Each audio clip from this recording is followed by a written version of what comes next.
अगर Stephen Hawking को किसी ने कहा होता कि भाई तेरा नसीब ख़राब है, अब तेरा कुछ नहीं हो सकता, तो क्या वो इतने अजीम साइंसदान बन पाते? ये गुड लक और बैड लक सिर्फ रैंडम चेन्स ऑफ इवेंट होते हैं जिसको हम अपनी सहूलत के हिसाब से गुड लक या बैड लक का नाम दे देते हैं। रैंडम चेन ऑफ इवेंट्स से मेरा मतलब है, फॉर एग्जाम्पल तुम घर के काम के लिए थोड़ी देर बाहर जाते हो और तुम्हें सामने रोड पार जाना है, तुम बाइक चला रहे हो। जैसे तुम रोड क्रॉस करते हो तुम्हें 5 सेकंड बाद पता चलता है वहाँ पे एक तेज रफ्तार कार आई और एक बाइक वाले को उसने ठोक दिया और वो बंदा वहाँ पे मर गया। अब तुम सोचते हो कि यार मेरा तो गुड लक था, मैं 5 सेकंड पहले यहाँ पर आ गया और मैं बच गया। अब इस कहानी को थोड़ा सा अलग वे में देखते हैं। सोचो किसी अदर यूनिवर्स में तुम उसी रास्ते पे जा रहे हो और सेम कपड़े पहने हो, सेम बाइक पे जा रहे हो, सेम हेलमेट लगाया हुआ है, सब कुछ सेम है, टाइमिंग भी सेम है, लेकिन वो कार वाला 5 सेकंड पहले आया था और वो अदर बंदे के बजाय तुम्हें मार देता है। मतलब दूसरे यूनिवर्स में तुम मारे जाते हो। इस यूनिवर्स में कार वाले के 5 सेकंड लेट पहुंचने की वजह से तुम बच जाते हो। और 5 सेकंड लेट क्यों पहुंचता है तुम्हारे यूनिवर्स में? हो सकता है किसी शरारती बच्चे ने भैंस की पूंछ में आग लगा दी और वो भैंस जाके रोड पे खड़ी हो गई, जिसकी वजह से वो कार वाला रुक गया। जैसी भैंस हटी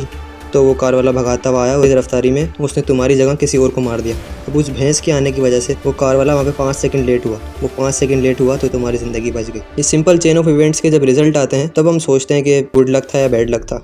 रियलिटी में गुड लक और बैड लक कुछ भी नहीं होता। चलो दूसरे एग्जांपल से समझते हैं। जैसे मैं अगर किसी रोड पे जा रहा हूँ और मेरी बाइक पंक्चर हो गई और मुझे किसी मीटिंग में जाना है और मुझे देर हो रही है, तो फिर मैं पंक्चर वाले के पास खड़ा हो रहा हूँ कि यार मेरे को लेट हो गई है, मेरे को काफ़ी जाना था और ये वो मेरी मीटिंग कैंसिल हो जाएगी, ये वो। हो सकता है आगे कोई बड़ा एक्सीडेंट होने वाला हो और पंक्चर की वजह से लेट होने पर मैं वहाँ देर से पहुँचा और एक्सीडेंट से बच गया। पर तुम्हें कैसे पता चलेगा कि तुम खुशनसीब हो या नहीं? सोचो एक बच्चा है जो कि थैलेसीमिया की बीमारी के साथ पैदा हुआ है, एक और बच्चा पैदा हुआ है जो कि बिल्कुल नॉर्मल है। अब एक बच्चा थैलेसीमिया की वजह से हर वीक हॉस्पिटल जाता है और दूसरा बच्चा बिल्कुल नॉर्मल ज़िंदगी गुजार रहा है। तो नॉर्मल बच्चे को कैसे पता चलेगा कि वो खुशनसीब था, कि उसको कोई ऐसी बीमारी नहीं हुई जिसकी वजह से उसको हर हफ्ते हॉस्पिटल जाना पड़े? वो तो अपनी ज़िंदगी को नॉर्मली एंजॉय करेगा, जबकि वो दूसरे बच्चे की रियलिटी नहीं जानता जिसको हर हफ्ते हॉस्पिटल जाना पड़ता है। अब हम अपनी बॉडी पर ही आए। हमारी बॉडी इतनी फ्रेजाइल है बीमारियों से लड़ने में जिसका हमें अंदाज़ा भी नहीं है। एक आम इंसान के जिस्म में 32 ट्रिलियन के करीब सेल होते हैं और इन सब सेल के अंदर प्रोबेबिलिटी होती है कि वो कैंसर सेल के अंदर डेवलप हो सकते हैं। और हमारा इम्यून सिस्टम, जिसको बॉडी का प्रोटेक्टिव सिस्टम भी कहते हैं, जो कि हमें बीमारियों से बचाता है। आप यकीन भी नहीं करोगे, हर 5 मिनट के अंदर हमारा इम्यूनिटी सिस्टम पूरी बॉडी में हर 5 मिनट के अंदर एक कैंसर सेल को मारता है।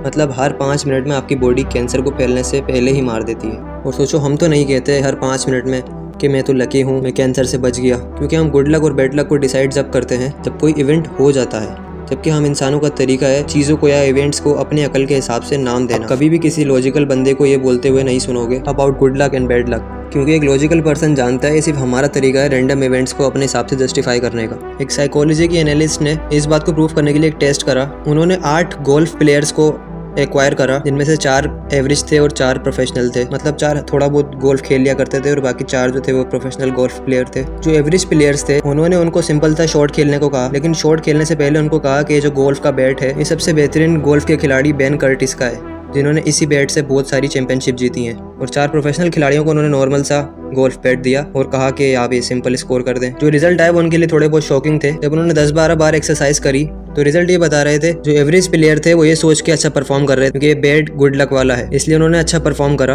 और जो कि प्रोफेशनल प्लेयर्स थे उन्होंने रैंडम ही परफॉर्म करा जैसा वो कर सकते थे। जबकि उन्होंने professional golf player Ben Curtis का जो बैट था वो प्रोफेशनल लोगों को दिया था और रैंडम लोगों को सिर्फ बोला था कि प्रोफेशनल बंदे का बैट है, हकीकत में वो नहीं था। लेकिन सिर्फ उनको ऐसा बता के उन्होंने उनकी कॉन्फिडेंस बढ़ा दी, जो कि प्रेशर में भी वो अच्छा परफॉर्म कर सके और एवरेज प्लेयर्स होने के बाद भी वो अच्छा खेल सके। अब कुछ लोग बोलते हैं कि गुड लक बैड लक चलो हमारी ज़िंदगी में तो अलग चीज़ है, लेकिन हमारी पैदाइश पे तो हमारा कंट्रोल नहीं है। कुछ लोग ऐसा बोलते हैं कि एक बच्चा जो इलोन मस्क के घर में पैदा हो रहा है और एक हम इंडिया में पैदा हो रहे हैं, तो इलोन मस्क के घर में जो पैदा हो रहा है वो गुड लक वाला बच्चा है और हम बैड लक वाले हैं। तो आप इस चीज़ को परसीव इस तरीके से करते हैं कि आप उसको गुड लक समझते हैं और ख़ुद को बैड लक समझते हैं, जबकि आपको पता नहीं होगा।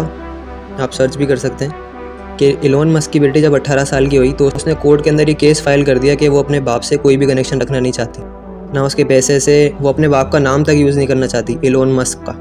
आप सर्च करके देख सकते हैं इस चीज़ को। तो ये उसका गुड लक है, दुनिया के सबसे अमीर तरीन बाप की बेटी होने के बावजूद भी इसको आप गुड लक समझ रहे हो, खुद को बैड लक समझ रहे हैं। सो मोरल ऑफ द स्टोरी यही है कि गुड लक और बैड लक हम अपने हिसाब से सोचते हैं। अगर हम चीज़ों को उनके कॉजेज़ की वजह से जानेंगे तो गुड लक और बैड लक का कॉन्सेप्ट ही ख़त्म हो जाएगा और हर बंदा अपने काम पे मेहनत करेगा और अपने काम के ज़रिए ही आगे जाएगा। वो गुड लक भी उनका ही होता है जो बेहतर काम करते हैं। अंग्रेज़ी में कहते हैं फॉर्च्यून फेवर्स द बोल्ड, यानी नसीब भी उनका साथ देता है जो कि खुद बहादुर होते हैं और हार्ड वर्क करते हैं, बोल्ड स्टेप लेते हैं। कुछ लोग होते हैं जो कि मिस्टर लक के आसरे बैठे रहते हैं और कुछ नहीं करते। अब अगर तुम ये वीडियो देखने से पहले ही ऐसा सोचते थे तो ये वीडियो अपने उन दोस्तों के साथ शेयर करो जो कि हर वक्त दूसरों को देखकर गुड लक और ख़ुद को देखकर बैड लक का गाना गाते रहते हैं। और अगर तुम गुड लक बैड लक पर बिलीव करते थे और मैं भी समहाउ मैंने आपको थोड़ा बहुत ओपन माइंडेड कर दिया है, तो प्लीज़ इस वीडियो को लाइक कर दो और शेयर कर दो अपने दोस्तों को भी अगर दिल करे तो।